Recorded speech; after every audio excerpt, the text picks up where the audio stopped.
जय माई की। आज हम लोग योग विज्ञान पे चर्चा करेंगे। बहुत दिन हो गए हम लोगों ने योग विज्ञान पे चर्चा नहीं किया और करेंगे योग तो रहेंगे निरोग। स्वास्थ्य सुख सबसे बड़ा सुख। अगर आपका स्वास्थ्य ठीक नहीं है तो आप ये मान के चलिए कि आपके पास बहुत सारे सुख भी हैं तो उसका कोई मतलब नहीं है। तो इसलिए पहले स्वास्थ्य पर ध्यान देना आवश्यक है और स्वस्थ रहने के लिए योग करना आवश्यक है। भारत की प्राचीनतम संस्कृति हर विषय पर काम की और उसी विषय में एक महत्वपूर्ण विषय है योग। और योग में भी प्राणायाम।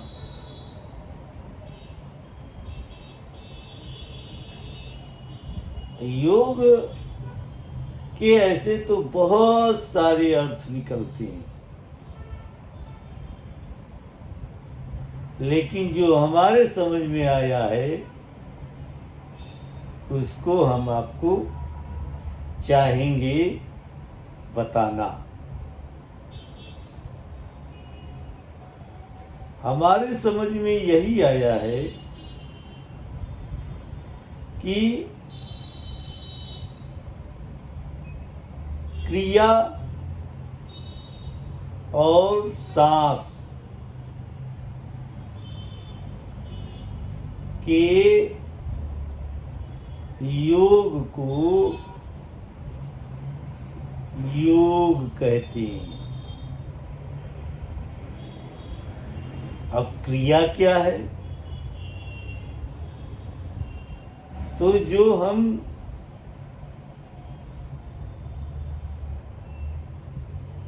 क्रियाएं यानी शरीर को इधर उधर हिलाने का काम जो करते हैं वो क्रिया है।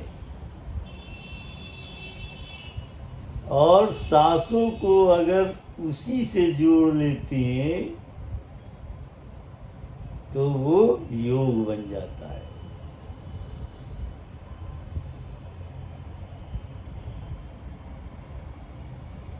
अगर आप अपनी क्रिया को ध्यान पूर्वक सांसों से जोड़ दें तो योग बन गया।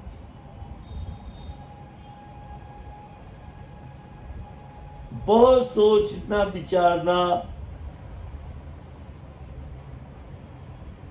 योग के लिए ठीक नहीं है। करना योग के लिए आवश्यक है।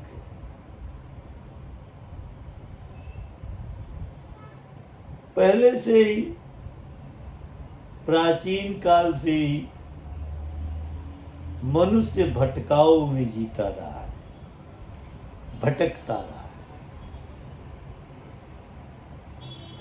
कोई किसी रूप में आकर मनुष्य को भटका जाता है।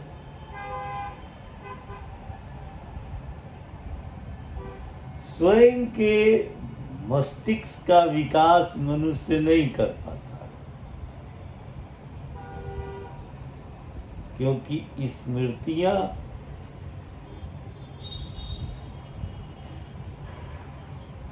उसके पास है। स्मृति यानी यादाश्त, और यादाश्त ही मनुष्य को विचलित करती रहती है। यादाश्त ही, स्मृतियां ही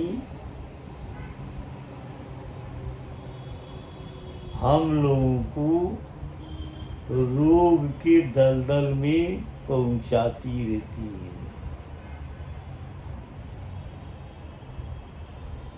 इससे कैसे निकलेंगे? क्योंकि क्रिया के साथ अगर आपने अपने सांसों को जोड़ लिया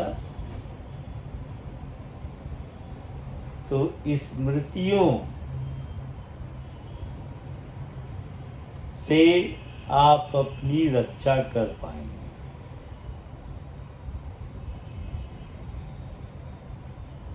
अन्यथा कोई ऐसा विकल्प नहीं है, ऐसा साधन नहीं है जिनसे आप बच सकें।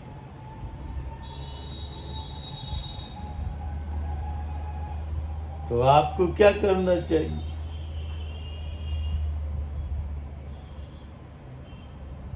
अभ्यास, शीघ्र सोने का, शीघ्र उठने का, और जब तक नींद नहीं आती है आप लेटे हुए होते हैं तो एक क्रिया अनवरत चलती रहती है। वो क्रिया है सांसों की। सांस तो चलता रहता है, जीवित ही आप सांस लेने की वजह से है, नहीं तो आपको मृत घोषित किया जा सकता है। बस स्लाइडली आंखें बंद करके और कुछ मिनट अगर आप अपने सांसों पर ध्यान देते हैं, यानी क्रिया रूपी सांस को अगर ध्यान का माध्यम बनाते हैं तो पिछली सारी स्मृतियां आपकी समाप्त हो जाती हैं और आप उस ध्यान की गहराई में उतर जाते हैं जो घंटों रहता है।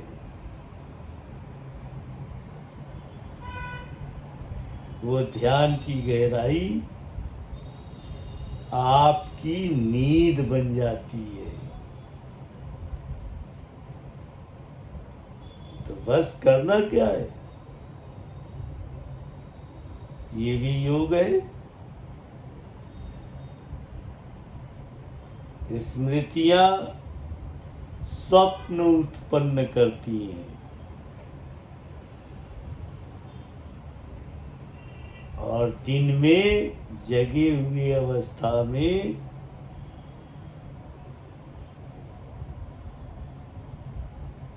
रात में तो स्वप्न उत्पन्न करती है और दिन में जो होने वाला नहीं भी होता है उसको भी देख लेती है कि ऐसा हो सकता है, जैसा कभी होता नहीं है। अब ये तो रही रात की बात। अब दिन में क्या होना चाहिए जिससे स्मृतियां आपके रोग का कारण न बन पाए?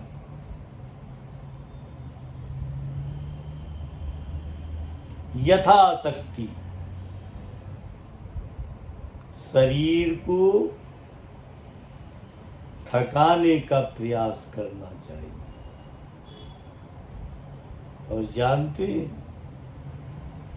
बहुत सोचने पर भी शरीर थक जाता है। न सोचने का कोई विकल्प ही नहीं है।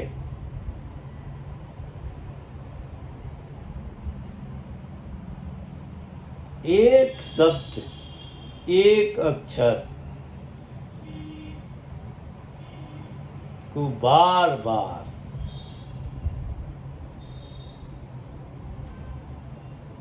दोहराया जाए,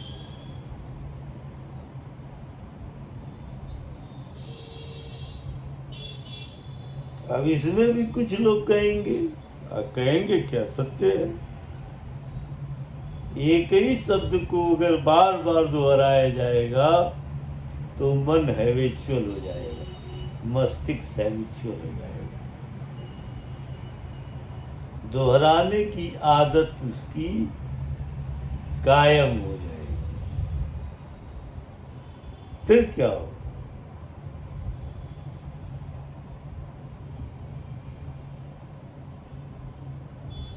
वो तो योग नहीं माना जाए।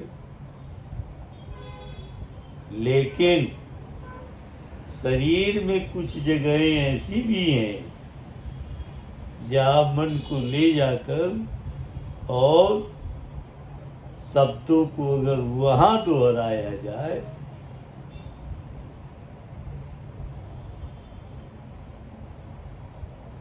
तो उसका विशेष फल प्राप्त होने लगता है। यानी नई स्मृतियां नहीं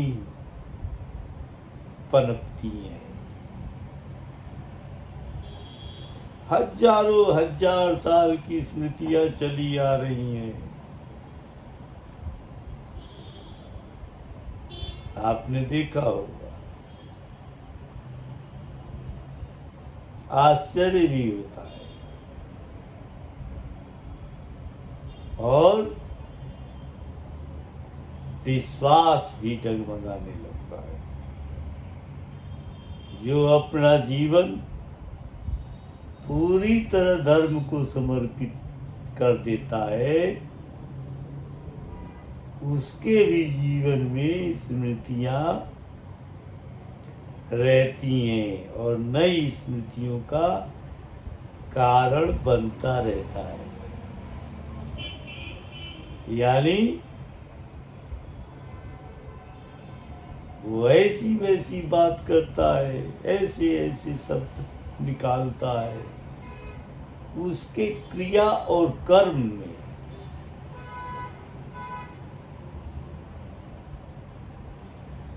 वही घिसी पिटी स्मृतियां हैं जिनसे वो बच नहीं पाता है। और उसको भी वो एक नाम दे देता है कि हम तो सत्य बोलते हैं।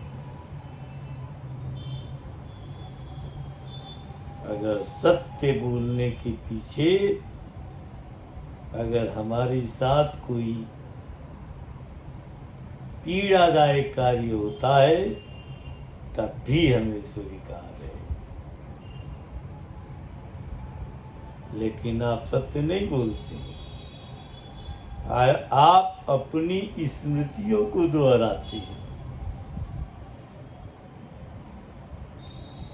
आप अपनी स्मृतियों को दोहराना बंद कर दीजिए। अपने में जीना शुरू कर दीजिए। शीघ्र सोना और शीघ्र उठना, सांसों पर ही ध्यान देना और एक शब्द को बार बार रिपीट करना शरीर के विभिन्न जगहों पर। फिर इसी जन्म में आप स्मृति विहीन हो सकते हैं। यानी ईश्वर के स्वरूप में आ सकते हैं। ईश्वर कौन है? हम लोगों की कल्पना है ना कि ब्रह्मांड को चलाने वाला ईश्वर है, हमको चलाने वाला ईश्वर है, हमसे अच्छा बुरा कराने वाला ईश्वर है, जीव जंतु में सर्वव्यापी रूप से ईश्वर है।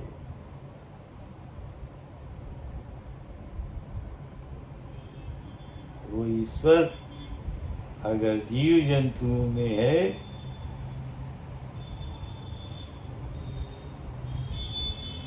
तो दो चीजों की प्राथमिकता उसके पास है, भोजन और निषेचन।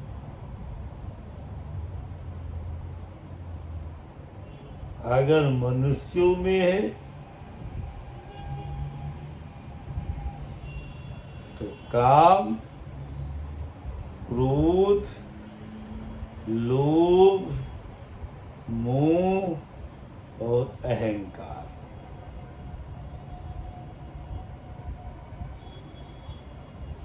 ये सीक्वेंस है।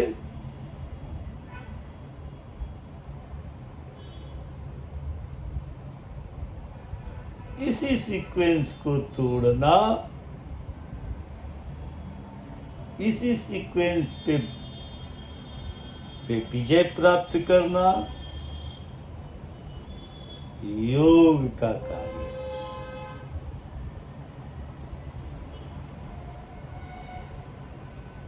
शरीर को रहस्य समझने का माध्यम बनाइए।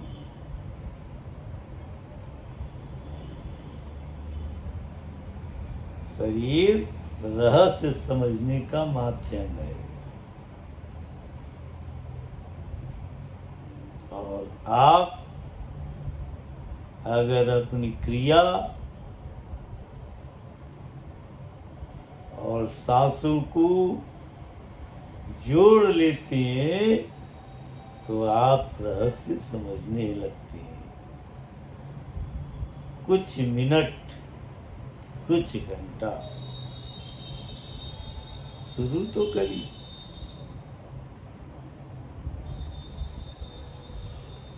करो योग, रहो निरोग।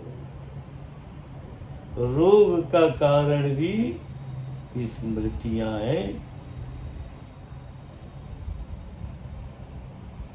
जब शरीर में स्मृतियां उत्पन्न ही नहीं होंगी, स्मृतियों का दुष्प्रभाव नहीं पड़ेगा, तो रोग से भी आप मुक्त रहेंगे। तो करो योग, रहो निरोग। सांसों को क्रियाओं से जोड़ना है और क्रिया को सांसों से जोड़ना है। बस इतना करना है। अगर खाली हैं, लेट रहे हैं, बैठे हुए हैं या कोई कार्य कर रहे हैं तो विशेष स्थान पर एकाक्षरी एक शब्द का बार बार उच्चारण करें मन में, क्योंकि ये जो हमारा मन है वो करोड़ों हजारों साल की स्मृतियों को सहेजे हुए है। अब इस जन्म में कुछ स्मृतियां न जुड़े, इसके लिए प्रयास करना है। और इस जन्म में अगर स्मृतियां नहीं जुड़ती हैं तो आप मुक्त हो जाती हैं रोग से, द्वेष से, माया से, अहंकार से मुक्त हो जाती है। प्रयास शुरू कर देने की आवश्यकता है। जय माई।